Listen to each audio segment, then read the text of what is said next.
बोलिए श्री सतगुरुदेव भगवान की जय, सच्चे दरबार की जय, आशु पिता भगवान की जय। एक दिन मैं साधना में बैठा हुआ था, तभी मैंने साधना में एक बहुत बड़ी लिस्ट देखी। उस लिस्ट में गुरु महाराज जी ने उन लोगों के नाम लिखे हुए थे जिनको उन्होंने ज्ञान दीक्षा दी हुई है। उन सभी शिष्यों के नाम लिखे थे। जब मैंने ध्यान से देखा तो उसमें पाया कि उनके नाम के आगे तो पी लिखा था, कुछ लोगों के नाम के आगे तो पी लिखा था और कुछ लोगों के नाम के आगे एफ लिखा था।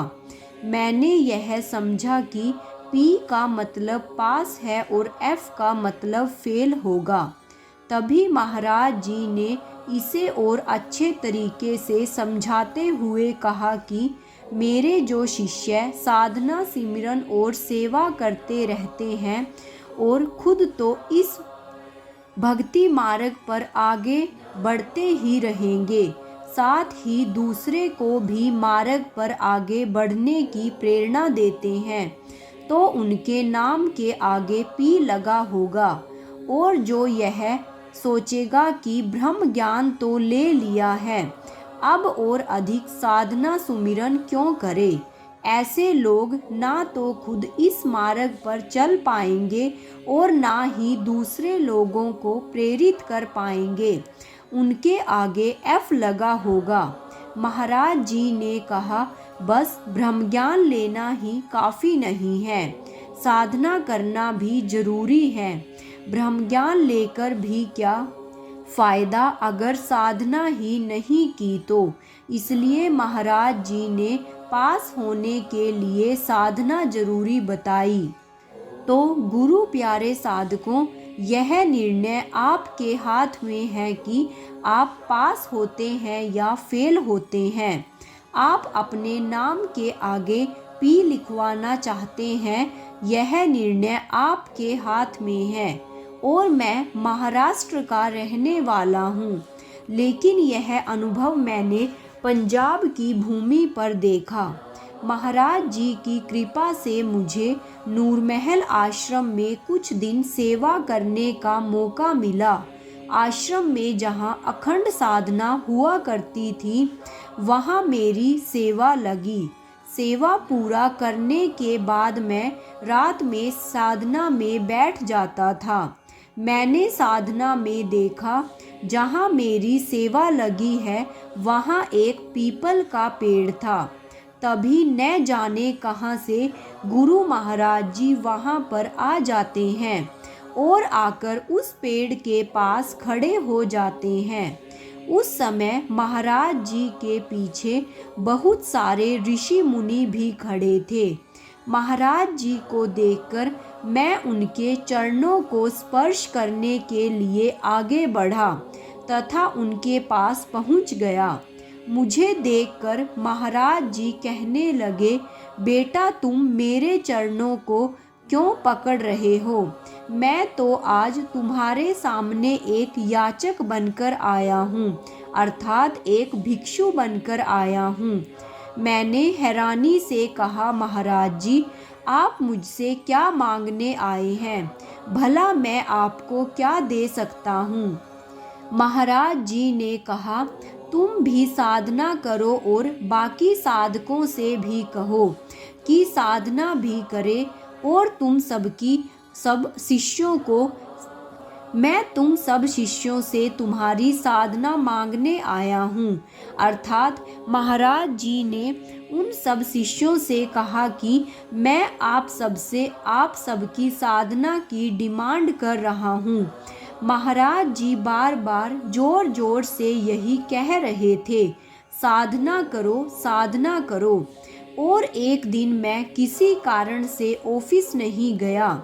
घर में रहते हुए मैंने अपने समय का लाभ उठाया और साधना में बैठ गया।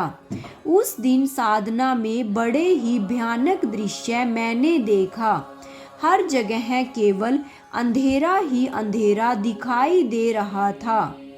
बड़े बड़े उल्का नीचे धरती पर गिर रहे थे। जो थोड़ा थोड़ा उजाला नजर आ रहा था, वहाँ उन्हें उल्काओं के कारण भी अभी तो मैं आसमान की ओर देख रहा था, लेकिन अब जैसे ही मैंने नीचे की ओर देखा तो सामने का भयानक दृश्य देखकर मेरी आत्मा कांप गई। स्थिति पूरी सुनामी जैसी बन गई थी। जमीन का एक टुकड़ा तक भी दिखाई नहीं दे रहा था। चारों तरफ बस पानी ही पानी था। तेज आंधी और तूफान आ रहा था। ऐसी स्थिति में जीवन का अस्तित्व का तो सवाल ही नहीं था।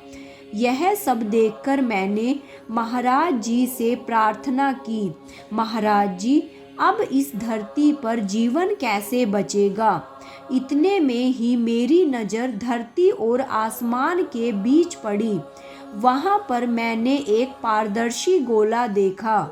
वह स्थान बहुत चमक रहा था। उसे देखकर मेरे मन में इच्छा हुई मैं उसके पास जाकर देखूं। अब ना केवल तो मैं उसके पास गया, बल्कि उसके अंदर चला गया। उसके अंदर का नज़ारा तो बहुत अधिक दिव्य था। वहाँ एक अलग ही वातावरण था, एक अलग आकाश, जहाँ सूरज तो था पर सूर्य की किरणों की जलन महसूस नहीं हो रही थी। ऐसी धरती जहाँ ठंडी ठंडी हवाएं चल रही थी। उन हवाओं में भी सुगंध थी। हर एक चीज़ एकदम परफेक्ट और संतुलित थी। मुझे वहाँ पहुँचकर अपने शरीर का वहन अर्थात ध्यान ही नहीं रहा। सब कुछ बहुत ही हल्का और दिव्य लग रहा था, लेकिन ऐसा लग रहा था कि जैसे मैं किसी की तलाश में हूँ। जानते हो, वहाँ सुमिरन भी बड़ी ही सरलता से हो जा रही थी, अर्थात कहूँ कि अपने आप ही हो रहा था। मैंने विचार किया कि यह कोई साधारण स्थान नहीं है, कोई अलग ही विशेष धाम है। अब जैसे ही मैं पीछे मुड़ा तो वहाँ मैंने गुरु महाराज जी को देखा। महाराज जी आंखें बंद कर साधना में बैठे हुए थे। वह बड़े ही शांत लग रहे थे और उनके रोम रोम से शांति चारों ओर बिखर रही थी। महाराज जी ने अपने सारे बालों को ऊपर की ओर एक जूड़े के रूप में बांध रखा था। महाराज जी को देखते हुए आत्मा ने कहा, यह स्थान कोई और नहीं, केवल दिव्य ज्योति जागृति संस्थान ही हो सकता है। इस स्थान पर इस समय संसार बाहरी परिस्थितियों से जूझ रहा है, तबाही का मंजर देख रहा है।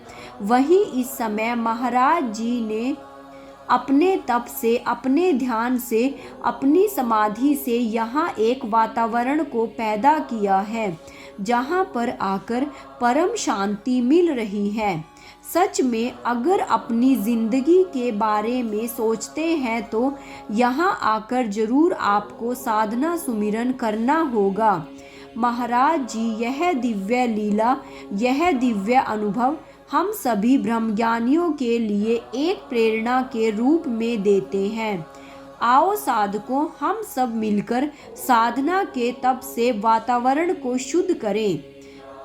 आओ सब मिलकर साधना करें और महाराज जी के मिशन में अपना पूरा सहयोग दें।